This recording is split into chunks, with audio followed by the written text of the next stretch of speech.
नमस्ते and welcome to Shreem Vaidik Astro. आज we are back with yet another episode और आज हम बात करेंगे one of the biggest rajayoga provider yoga karaka ग्रह के बारे में। योग कारक ग्रह क्या होता है, ये कैसे आपको सपोर्ट करता है, इसको समझने के पहले आपको दो चीज़ों का आइडिया होना चाहिए। सबसे पहली चीज़ यहाँ पर होगी, आपको समझना होगा केंद्र हाउसेस।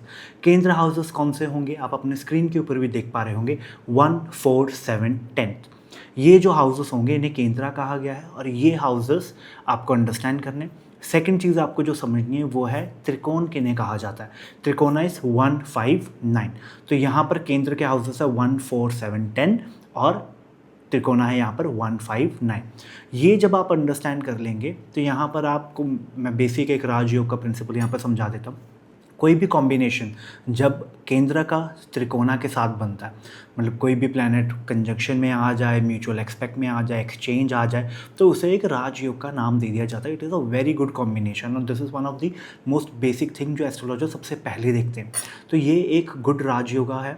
बट यहाँ पर जो टाइटल में मैंने मेंशन किया योग कारक, अभी तक मैंने उसकी बात नहीं की है। अब योग कारक क्या होगा, योग कारक यहाँ पर उसके हम बोलेंगे कि कोई भी प्लैनेट जो केंद्र का लॉर्ड है और उसको लॉर्डशिप मिली हुई है त्रिकोणा की, मतलब 4th हाउस में भी है और 5th हाउस में भी है, तो उसको यहाँ पर डुअल लॉर्डशिप। तो 1, 4, 7, 10 में कोई भी एक हाउस का वो लॉर्ड है और 1, 5, 9 का भी यहाँ पर वो लॉर्ड है। जब उसको ये लॉर्डशिप मिल जाएगी तो उसको यहाँ पर योग कारक ग्रह का दर्जा दिया जाएगा।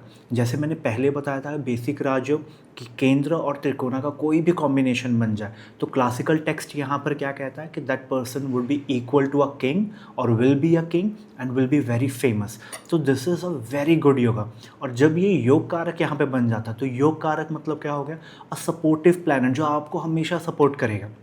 अब यहाँ पर आकर एक चैलेंज ये भी आ जाता है कि ये एक लग्न बेस कॉन्सेप्ट है। तो इसका मतलब ये क्या हो गया कि हर एक प्लैनेट ये कंडीशन फुलफ़िल नहीं कर पाए। कंडीशन बहुत सिंपल है, केंद्रा का लॉर्ड होना है और त्रिकोणा का लॉर्ड होना।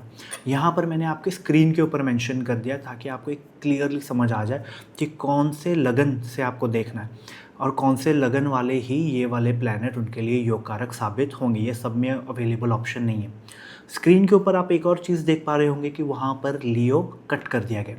लियो ये कंडीशन बहुत अच्छे से फुलफ़िल कर रहा है। मार्स वहाँ पर केंद्र का भी लॉर्ड है और त्रिकोणा का भी लॉर्ड है। बट प्रॉब्लम यहाँ पर क्या आ रही है कि बीपीएचएस में और किसी भी क्लासिकल टेक्स्ट में कहीं पर भी ये मेंशन ही नहीं किया गया कि मार्स भी एक योग कारक ग्रह है। तो यहाँ पर जब स्कॉलर्स ने, यहाँ पर जो एस्ट्रोलॉजर्स है जो वो आर वेरी लर्नड, उन्होंने जब आइडिया लगाया, इसके ऊपर इंटरप्रिटेशन किया, ध्यान लगाया, तो यहाँ पर फिर एक और कंडीशन ऐड हुई कि वो केंद्र का और त्रिकोणा का लॉर्ड होगा। साथ में ही उसको एक और कंडीशन आनी चाहिए कि वो फंक्शनल मेलेफिक ना हो। तो यहाँ पर फंक्शनल मेलेफिक का दर्जा आ रहा था, यही एक इंटरप्रिटेशन निकल के आई है। तो उसकी वजह से लियो को इस लिस्ट से बाहर कर दिया गया और बाकी ही जो ज़ोडिएक्स हैं उनको ही योग कारक ग्रह मिलेंगे। आपको समझने में और इजी हो तो मैंने यहाँ पर ये कर दिया है कि आपका जो लगन होना चाहिए, जो फर्स्ट हाउस है उसके अंदर क्या लिखा होना चाहिए। अगर टॉरस है 2 नंबर लिखा है, कैंसर है तो 4 लिखा हो, तो आप ये नंबर दें। अगर लिखा हुआ है तो ये प्लैनेट आपके लिए योग कारक साबित होगा। अब ये कॉन्सेप्ट यहाँ तक तो बाय डेफिनेशन हमने समझ लिया। अब आगे समझते हैं कि अगर वो केंद्र का त्रिकोणा का लॉर्डशिप तो उसको मिल गई, यहाँ पे कौन प्रोवाइड कर रहा है, सैटर्न है, मार्स है और वीनस है। ये 3 प्लैनेट ही आप चेक करो तो बना रहे हैं ये वाला योग। बट यहाँ पर उनकी प्लेसमेंट तो कहीं पे भी हो सकती है ना। हो सकता है कि वो 4th हाउस का, 9th हाउस का लॉर्ड बन गया, बट वो प्लेस तो कहीं पे भी हो सकता है। वो 1st हाउस में आ सकता है, 4th में आ सकता है, 5th में आ सकता है, 6th में आ सकता है, 12th में आ सकता है। तो यहाँ पर उसकी कहीं पे भी प्लेसमेंट हो सकती है। अब ये राजयोग कितना पावरफुल होगा, उसकी प्लेसमेंट इसके ऊपर बहुत स्पेशल इफेक्ट डालेगी।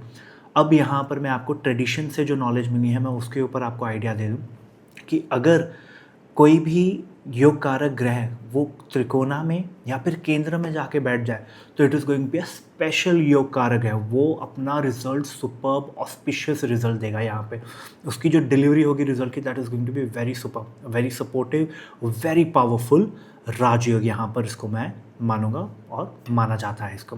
तो यहाँ पर अगर केंद्र का त्रिकोणा का लॉर्ड है और वो वापस केंद्र में या त्रिकोणा में बैठा हुआ है तो it is going to give you very superb results. तो ये हो गई वन कंडीशन जहाँ पर वो बहुत अच्छे से बैठा हुआ। सेकेंड यहाँ पर जो बहुत लोगों को इस चीज़ के बारे में नहीं पता होगा, बहुत लोगों ने योग कारक पढ़ा भी होगा, ये वाला रूल वो भूल जाते हैं। जनरली ये लोगों को पता नहीं होता because this is pass down traditions. तो यहाँ पर सबसे बड़ा योग कारक के लिए सेकंड रूल ये आ जाएगा कि अगर वो योग कारक की डेजिग्नेशन उसको मिल गई, अगर वो अपने कार का हाउसेस में जाके बैठ गया, then also it is going to give you very beautiful result. मैं आपको एक एग्जांपल बताता हूँ। टॉरस लगन के लिए सैटर्न योग कारक ग्रह बन गया, उसको केंद्र का भी त्रिकोणा का भी लॉर्डशिप मिल गई। 12th हाउस में जाके वो अगर वो बैठ जाता है तो वो डिब्लिटेटेड हो जाएगा, क्योंकि वहाँ पर एरीस राशि होगी और एरीस राशि में सैटर्न इज डिब्लिटेटेड। बट स्टिल वो वहाँ पर बहुत वेल परफॉर्म करेगा। क्यों वेल परफॉर्म करेगा? बिकॉज वो वहाँ पर जो कार का है वो उस हाउस का कार का है। कौन से हाउस का? 12th हाउस का कार का है सैटर्न। तो वो अपने कार का हाउस में बैठ के ये कंडीशन फुलफिल कर रहा है, तो इसके कारण वो वहाँ पर बहुत अच्छे रिजल्ट देगा even though it is debilitated over there. तो यहाँ पर आपका मैं काम और इजी कर दूँ, मैं स्क्रीन के ऊपर मेंशन कर देता हूँ कि कौन से प्लैनेट, क्योंकि यहाँ पर सिर्फ सैटर्न, मार्स और वीनस ये स्पेशल योग बना रहे हैं। तो यहाँ पर मैं उनके कारक हाउसेस आपको स्क्रीन के ऊपर मेंशन कर देता हूँ। अनदर सीक्रेट जो यहाँ पर मैं आपके साथ शेयर करना चाहूँगा, which is not only limited to yoga karaka, it is also applicable to all the rajayoga. कोई भी राजयोगा आपके चार्ट में फॉर्म हो रहे हैं, यू हैव आइडेंटिफाइड इट, आपको एस्ट्रोलॉजर ने बताया होगा। आपको एक चीज़ का ख्याल रखना है कि वो ना त्रिशराया हाउसेस में ना हो।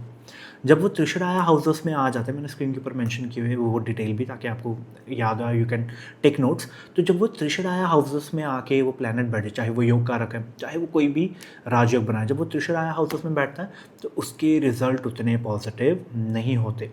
तो ये भी एक है। तो यहाँ पर अगर वो योग कारक है और वो केंद्र में आके बैठ जाए, त्रिकोणा में आके बैठ जाए, त्रिशराया हाउसेस में ना हो, अपने कारक हाउसेस में आके बैठ जाए, तो it is going to give very beneficial result and it is going to be one of the biggest rajyogas that a person can imagine. अब आगे समझने वाली बात क्या है, यहाँ पर किन किन प्लैनेट ने सपोर्ट किया। सन और मून तो इस गेम से बाहर हो गए, क्योंकि प्रॉब्लम क्या है, उनके पास तो लॉर्डशिप ही एक हाउस की है। चंद्र सिर्फ चौथे राशि का मालिक है और सूर्य सिर्फ 5वीं राशि का, कैंसर एंड लियो के ही मालिक हैं। तो इनके पास तो ये ऑप्शन होगा ही नहीं कि ये केंद्र के और त्रिकोणा के लॉर्ड बने। बची बात मर्क्यूरी और जुपिटर की। ये दो प्लैनेट ये कंडीशन ही नहीं फुलफिल कर पा रहे, इसकी वजह से ये योग कारक का स्टेटस ही इनसे निकल गया। और किन्होंने ये कंडीशन फुलफिल की? सैटर्न ने, वीनस ने और मार्स ने। बच गए दो ग्रह, कौन से? छाया ग्रह, राहु एंड केतु। अब राहु केतु, ये जो सबसे पहली कंडीशन थी कि they should be Lord of केंद्र और त्रिकोणा। अब राहु केतु के तो हाउस लॉर्डशिप नहीं है, दे हैव सेकेंडरी लॉर्डशिप। जैसे राहु 11th राशि का लॉर्ड, एक्वेरियस का सेकेंडरी लॉर्ड है अलॉन्ग विथ सैटर्न। केतु कहाँ का आ जाता है? 8th राशि स्कॉर्पियो का। बट ये सेकेंडरी लॉर्डशिप है, इन्हें कंसिडर नहीं किया जाएगा यहाँ पर।